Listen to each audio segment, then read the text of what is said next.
Hi, this is Mr. Kennard from Saginaw High School, and today we're going to go over our Algebra 1 Common Core textbook. We're going to be going over Chapter 8, Section 1, and it was adding and subtracting polynomial functions. Now, I did a couple problems from the homework assignment to help the students understand how to do these types of problems.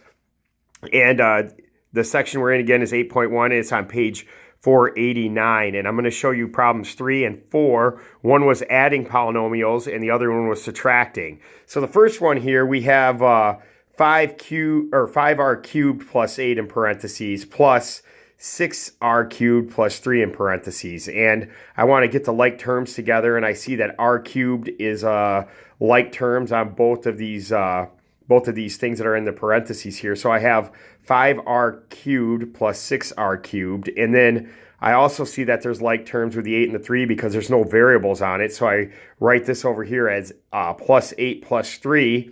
And then I'm going to combine the like terms together. You can see that 5r cubed plus 6r cubed is going to be 11r cubed.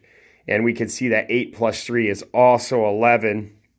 And then we just stop there. We don't have to pull out the 11. I know some of you guys that like to factor things out would pull out the 11 and rewrite it as 11 and then in parentheses r cubed plus 1, but we don't need to go that far.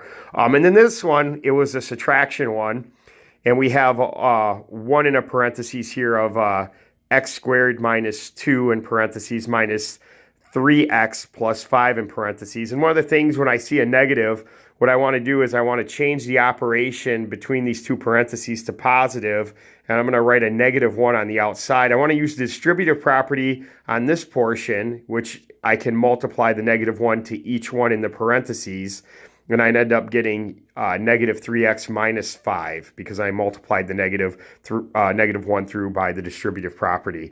And then the next thing I'm going to do here is I'm going to put the like terms together. And I see that I only have 1x squared, so I write that by itself. And I only have 1x, so I have a -3x. That's the only x1 I have.